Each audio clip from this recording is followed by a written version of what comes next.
I had only been in the store for a minute when the words cracked through the air. "Excuse me, ma'am, what exactly are you putting in your bag?" The manager's voice carried across the polished floor like a whip. My chest tightened. I turned, slowly, holding nothing but my phone. "My bag? You want to look inside my bag?" His eyes narrowed, flicking to the staff nearby. "She's hiding something. I saw her slip it." The room went brittle. A woman near the fitting rooms lowered her gaze. A man by the counter muttered, "Just let them check." Another voice whispered, "Something's going on." Heat burned my throat. "I came to buy a gift, that's all." The manager folded his arms, lips curled. "People like you always say that." My fingers dug into my palm. People like me. I heard my mother's voice echo in my head, her warning that wealth doesn't wash skin clean. "Check the cameras," I said sharply. "Before you throw your words like stones." He smirked. "We don't need cameras when instincts are this clear." My voice trembled but didn't break. "Your instincts are soaked in prejudice." A ripple moved through the crowd. Someone coughed, someone shifted, but no one spoke for me. Their silence was heavy, deliberate, a wall pressed against my ribs. "Call the police," the manager snapped. His hand sliced through the air toward a young employee. "Now." The girl's eyes flicked to me, wide, almost apologetic. Then she dialed. I could feel my pulse in my wrists. They don't see me. They see a story they've rehearsed too many times. Thief, liar, black body in a white space. I lifted my chin. "You'll regret this. Every second you waste trying to strip me of dignity will echo louder than your accusation." The doors burst open. Two officers strode in, hands resting near their belts. One muttered to the other, "That's her, the May?" Manager's finger stabbed the air toward me. "Yes, that's her." The taller officer squinted at me. "Ma'am, what's in your purse?" "Nothing but what's mine." My voice shook with fury. "Do you really think—" "Open it!" His tone snapped like a lock. I froze, shame prickling my skin. The onlookers leaned closer, their whispers slicing me open. "Why not just show them?" "She looks guilty. If she had money, she'd act different." My breath scraped my throat. I pulled my purse open and held it out. Lip gloss, wallet, keys, phone charger. No stolen silk, no hidden perfume bottle, no proof of their fear. Still, the manager's eyes gleamed. "Check her pockets." My fists trembled. "You've already stripped enough." The shorter officer shifted, unease in his voice. "She's clean." The manager's face twisted. "That doesn't mean she didn't try." Laughter hissed from someone near the door. I swallowed the lump in my throat. Their comfort. My humiliation. I locked eyes with the manager. "You think my skin is your evidence? You think your voice is stronger than my truth? But tonight I decide your comfort ends where my dignity begins." The officer's radio crackled. The sound filled the silence no one else dared break, and I stood there, unbroken, though my heart pounded like glass ready to shatter. Cold metal bit into my wrists. "Hands behind your back." The officer's voice rasped, impatient, as if I were a child refusing to sit still. My throat tightened. "I told you. I didn't take anything," the taller officer sneered. "Everyone says that." His fingers yanked the cuffs shut until my bones ached. A gasp rippled from the shoppers gathered near the registers. "Why her?" someone whispered. "Just cooperate," another muttered, eyes fixed on the floor. I wanted to scream at them. "Why? Don't you speak louder? Why don't you stop this?" But all that escaped was a shuddering breath. The shorter officer's tone dripped with mockery. "You got ID?" "Yes." My voice cracked. "It's in my wallet. In the purse you just tore through." He flicked my bag open again, rummaging through with exaggerated disdain. "Ah, here it is. Says you're what? Some heiress?" The taller one chuckled, shaking his head. They all claim they're somebody, rich, connected, untouchable. I whispered. The words scorched my tongue. He leaned closer, breath hot. Don't get smart. My body shook, but my voice steadied. You already think I'm guilty because of my skin. That's all this is. Silence spread like oil on water. From the corner of my eye, I caught an elderly woman clutching a shopping bag. She mouthed something, "I'm sorry," before turning away. See? The officer snapped, jerking me upright. Even strangers don't trust you. I never asked for their trust. My words trembled but cut sharp. I asked for my dignity, and you just proved it's worthless to you. A murmur rolled through the crowd. Maybe she's telling the truth. Don't get involved. Their voices tangled into cowardice. Silence was always the cheaper choice. Cheaper than justice. Cheaper than courage. The taller officer smirked, clicking his pen against his notepad. So, Daddy's little princess buying dresses, huh? You think money changes what you are? My teeth ground together. Money doesn't change me, but it exposes you. For a moment, the shorter officer faltered. His eyes darted toward the shoppers, then back to me. Don't make this harder. I lifted my chin, cuffs cutting deeper. You already made it harder the second you chose to believe a lie over my truth. The taller one muttered, We'll see about that at the station. A voice from the crowd broke in, timid. But she didn't have anything. The manager's bark sliced it off. Mind your business! I stared at the onlookers, faces bent, lips sealed, feet shuffling. Their silence pressed against my chest, heavier than the cuffs. This is what betrayal looks like, I thought. Not knives, not blows, just silence thick enough to choke me. The officer tugged my arm. Move. The crowd parted like I was plague. Eyes followed, whispers clung, but no one touched me. No one reached for me. And in that corridor of silence, I felt something burn brighter than fear. If their voices are too small, mine will have to be louder. I fixed my eyes on the door as they dragged me out. You think this ends here? I muttered, throat raw. But this silence will scream louder than any of you expect. The automatic doors hissed open. Cold air hit my face, sharp, like broken glass against skin, and I walked out in chains, but not broken. Not yet. The metal clicked open and the cuffs slid from my wrists, leaving red circles etched into my skin. My lawyer's voice was calm, but edged with steel. There are no charges. She's free to leave. The taller officer muttered. Lucky. Break. I spun on him, throat raw. Luck has nothing to do with it. Truth does. He looked away, jaw tightening, but his silence didn't soothe me. It scorched. Outside the station, night air wrapped around me like a cold reminder. My father's car idled at the curb. The door opened before I could touch the handle. My child, he murmured, pulling me into his arms. His suit smelled faintly, of cedar and late hours. You didn't need to go through this. I pressed my forehead against his chest. But I did. And you know why. He drew back, eyes heavy. You don't have to fight every battle. That's why I protect you.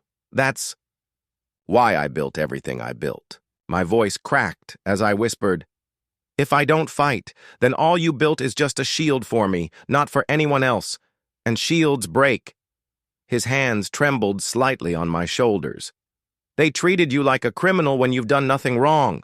They treated me like I was invisible, I muttered, throat tight. Like my father's name, my education, my money. None of it mattered. All they saw was my skin. The lawyer adjusted his glasses, his tone clipped. This isn't over. I expect the footage will leak. Someone will push it out. When it does, it won't just be about you. It'll be about the store, the police, everyone who stood there and said nothing. I clenched my fists. Good. Let them feel the silence I carried. My father's eyes darkened. And if the media twists it? If they turn you into the problem, not the victim? I swallowed hard. The problem. That's what I'd been since the manager pointed his finger at me. A problem for daring to exist in their space. Then I'll face it, I whispered. Because if I don't, who will? His jaw tightened, pain lining his face. I don't want to lose you to this world's hatred. You won't lose me, I murmured. But I might lose myself if I stay quiet. The car's interior was too soft, too warm, as if it wanted to erase the night. I couldn't let it. The lawyer leaned forward from the passenger seat. Prepare yourself. When the footage comes out, it won't just be their shame on display. It will be your life. Every word, every move will be dissected. People will take sides. I exhaled slowly. Let them. Silence already chose a side tonight. My father's hand found mine, squeezing tight. Then promise me this. Whatever happens, don't let their cruelty harden you. Keep your dignity intact. I met his eyes, fire stirring in my chest. Dignity is all I have left to give, and I won't let them take it. The car moved through the city lights, but the night pressed in heavy, unresolved. I stared out the window, the reflection of my cuff-marked wrists staring back. This wasn't the end. This was only the start.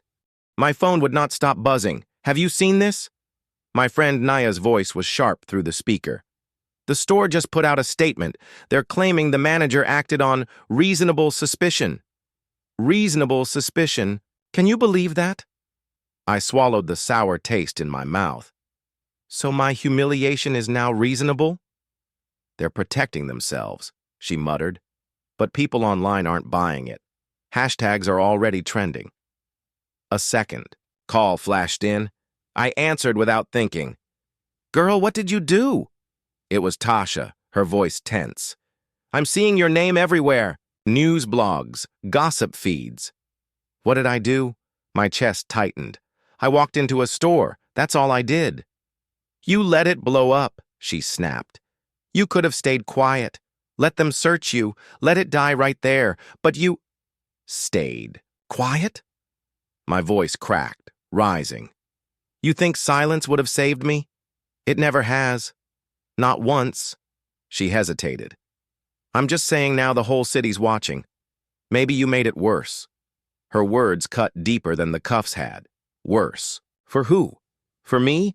Or for the comfort of everyone pretending this wasn't racism? Nia's voice returned on the group chat. No. She didn't make it worse. They did. That manager pointed at her like she was dirt, and everyone else stared at the floor. Tasha's sigh was heavy. You don't understand the consequences. People are ruthless. They'll twist it until she's the villain. I'm already the villain in their story, I whispered. The chat filled with pings. Messages scrolled like bullets. Shouldn't have resisted. Another rich girl making drama. Finally, someone standing up to racism. If she was really innocent, why the fuss? I stared at the words, my hands trembling. They don't know me, but they decide me. Every stranger writing my worth in pixels.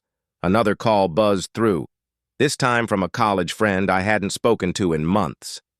I just want to say, he murmured, what you're going through. It's awful, but maybe tone it down. Don't push too hard.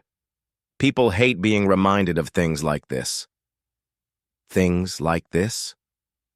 My voice shook. You mean racism? You mean being dragged out in handcuffs for shopping? Silence lingered. I mean, people are uncomfortable with confrontation.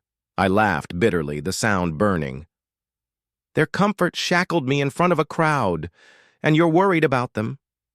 His silence confirmed everything. I ended the call and stared at the black screen. My reflection stared back, eyes red, jaw clenched, wrists still marked. Nia's message blinked across the screen. Don't let them break you. We'll fight this. Tasha's words echoed louder in my head. You could have stayed quiet, I whispered into the silence of my room. If I stay quiet now, I'll be guilty forever. And I knew. The turning point wasn't just the accusation. It was this moment, when betrayal felt closer than friendship, and silence felt heavier than chains. The conference room felt heavy, its air thick with unspoken tension. The mediator gestured toward the chair opposite mine. "Let's keep this civil," he murmured, adjusting his notes. The manager's footsteps thudded across the carpet. He dropped into the chair, eyes glinting with defiance. I gripped the edge of the table, my nails pressing half-moons into the wood. "You accused me of stealing in front of strangers. You dragged the police into it. And you still can't admit you were wrong?" His lips curled. I trusted my instincts. My chest tightened. "Your instincts are racist." He leaned forward, voice clipped. "I treat everyone the same." "Do you?" My voice rose, sharp. "Did you call the police on the woman buying purses before me? Did you point at her, shout across the store, tell everyone she was hiding something?" He blinked, silence stretching. The mediator cleared his throat. "Let's not escalate," I snapped toward him. "This isn't escalation. This is truth." The manager's smirk returned. "You were defensive. That's what made me suspicious. Defensive." My voice cracked, anger searing my throat. "I was humiliated. I was stripped of dignity in front of strangers. And you call it defensive?" He crossed his arms. "If you'd cooperated quietly, it wouldn't have gotten so far." My hands trembled, but I forced my words steady. "You want me silent, because silence makes your prejudice comfortable. But silence would have left me guilty in their eyes forever." The mediator shifted uneasily. "Perhaps an apology." The manager cut him off, voice sharp. "I won't apologize for doing my job." My pulse thundered in my ears. "Your job is to protect merchandise, not to criminalize skin. Not to call the police on an innocent woman because your prejudice told you a story." He slammed his palm on the table. "I followed protocol." I stared at him, voice low, cutting. "No protocol in the world says accuse the black girl first. That was you. That was your choice." For the first time, his eyes darted away. A flicker of something, guilt maybe, slipped across his face before arrogance returned. "You think your family's money puts you above suspicion?" His tone dripped venom. "That's the real privilege here." My breath caught, sharp and bitter. Privilege? Privilege would have been walking into your store and being treated like a customer, not a criminal. Privilege would have been silence when I said, "Check the cameras," instead of dragging me out in cuffs. The mediator's pen scratched, faintly, his nervousness filling the silence the manager left hanging. I leaned closer, voice steady now, calm like sharpened glass. "You want to know the difference between us? You hide behind instincts. I stand on truth. When the footage comes out, and it will, your instincts will look like chains, and everyone will see who really belongs in cuffs." His jaw twitched. His hands clenched tight. The mediator raised his hand, almost pleading. "Let's adjourn for now." I stood, my chair scraping hard against the floor. "No, let him hear it. Let him know I will not shrink back into silence, not for him, not for anyone." The manager's smirk faltered. His silence was louder than any insult. I walked out, each step echoing like a verdict yet to be spoken, and in that quiet hallway I felt it, the foreshadow of exposure. His arrogance was cracking. My phone lit up in the dark, one notification after another. "Check the news!" Nia's voice burst through the line. "The footage! Someone leaked the footage!" I pulled the screen close, heart hammering. The grainy video played, me walking calmly through the store, phone in hand, pausing to glance at a shelf, smiling faintly at a display. No frantic stuffing, no hidden pocketing, just me, existing. A voiceover from some anchor rattled through the clip. Contrary to the store's statement, surveillance shows the young woman never concealed merchandise. The air caught in my lungs. There it was, proof. the silence finally speaking louder than the lie. The internet roared to life. Tweets blinked across the screen. We saw it with our own eyes. She was targeted. No excuses now. Fire that manager. This is what racism looks like. Calm. Shopping criminalized. But the poison still flowed too. Edited video. Don't trust it. She's rich. She'll spin it. Always playing the race card. I stared until the words blurred. Even proof doesn't silence them, I whispered. My lawyers. Voice was steady on speaker. Let them rage. Your silence now is louder than any statement, I snapped, fists clenching. Silence is what put me in cuffs. Silence of the crowd. Silence of everyone who looked away. He exhaled sharply. I don't mean that silence. I mean restraint. You don't need to shout over them. The video already shouts for you. I pressed my palms to my temples. So I just watch while strangers argue about my humanity? Yes, he muttered, because dignity doesn't shout. It endures. I sank into the couch, breath ragged. Endures. The words stung and soothed at once. Endurance had been forced on me since childhood, smiling through insults, breathing, through glares, walking out of rooms that tried to shrink me. But this endurance felt different, visible, witnessed. A clip surfaced online. Customers from that night interviewed outside the store. One man muttered, "I didn't see her do anything. I just stayed out of it." Another voice cracked, a young woman near tears. "I should have said something. I froze. I didn't want trouble." Their regret echoed louder than their whispers that night. Nia's message popped up. See? It's turning. They can't deny what's right in front of them. But I typed nothing back. My silence wasn't surrender. It was wait, pressing, waiting. The lawyer's tone softened. This is where power shifts. They wanted you painted guilty. The footage paints them. Now the world will demand answers. I whispered into the empty room. Then let the world demand. I've already given mine. The notifications kept flashing, a storm of rage and defense. But beneath it all, I felt something steady. For the first time since that night, silence. Didn't feel like chains, it felt like proof waiting to burn. And I knew. The reckoning had only just begun. The boardroom door clicked shut behind me. My lawyer's hand brushed my arm. You don't have to speak, he murmured. Just listen. I sat in the corner, silent but unshaken, wrists resting on the table where my cuffs had once bitten. The manager shifted in his chair, eyes darting to the executives lined across the table. One of them leaned forward, voice flat. Explain yourself. He cleared his throat. I felt unsafe. Unsafe. The words sliced through me. One executive's brow lifted. Unsafe? The footage shows her browsing, calm, alone. The manager's hands twitched against the table. Instinct told me something was wrong. Instinct? Another snapped. The only danger in that room was your prejudice. My pulse raced. Say it louder. Say what the world saw. The manager's face reddened. You don't understand the pressure. Theft is common. A woman's voice cut him off, sharp as glass. Theft? Or just the assumption that a black woman must be stealing? He opened his mouth, but words stumbled.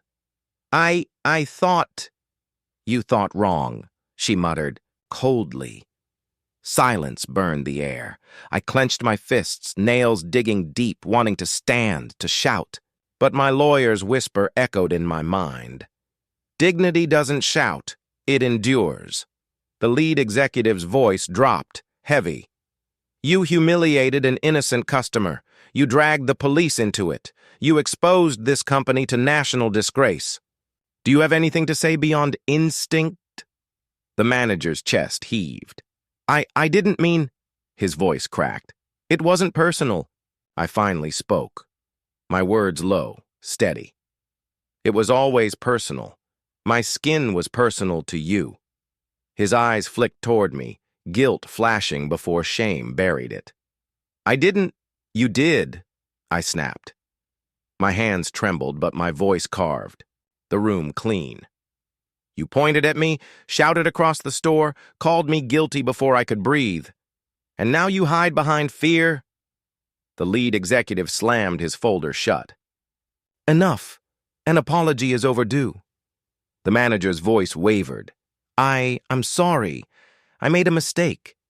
The apology landed hollow, brittle. I lifted my chin. You're not sorry for what you did.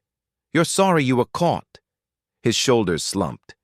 The executives exchanged looks, their silence heavier than words. Finally, the woman spoke. Effective immediately, your employment is terminated. Leave your badge. The manager's hands shook as he fumbled at his lanyard, face pale. Please. No, she cut in, her voice final.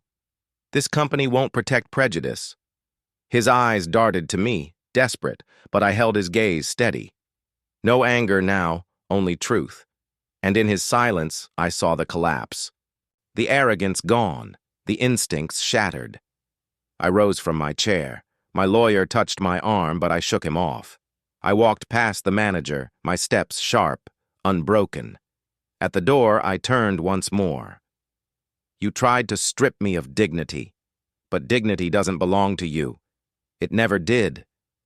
His head dropped into his hands. I walked out, heart pounding, the echo of his collapse trailing behind me like a verdict delivered. The microphones bristled in front of me like sharpened spears. Camera lights burned against my skin, but I refused to flinch. A reporter's voice cut through the static. What do you want to say to the store, to the police, to the people who watched?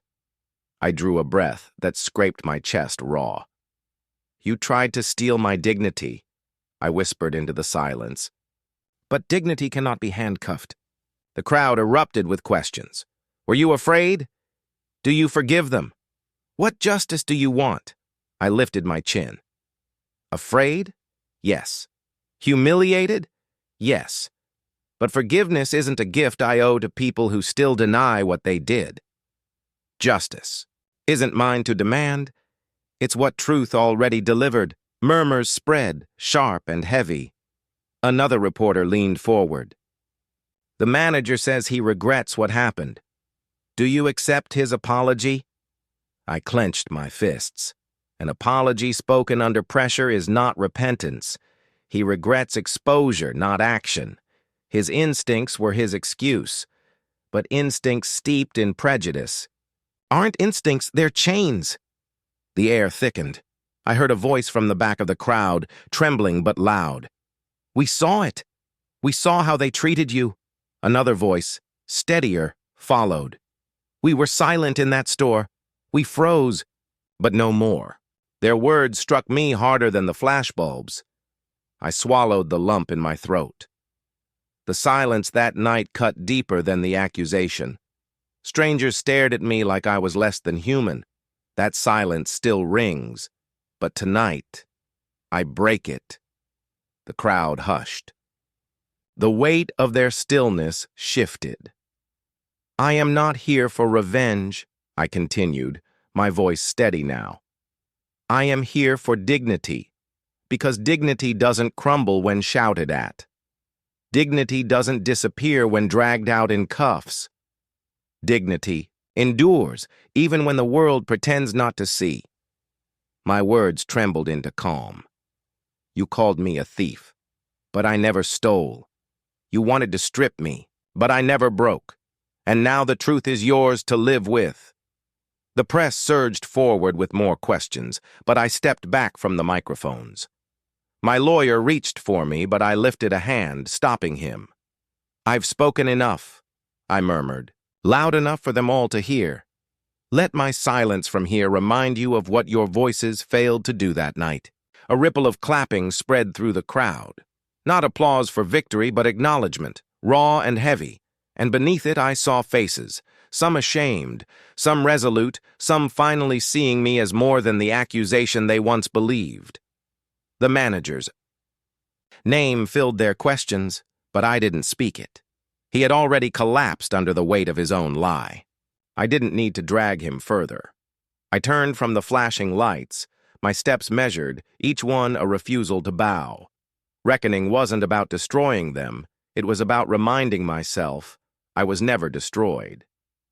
The house was silent except for the faint ticking of the old clock in the hall.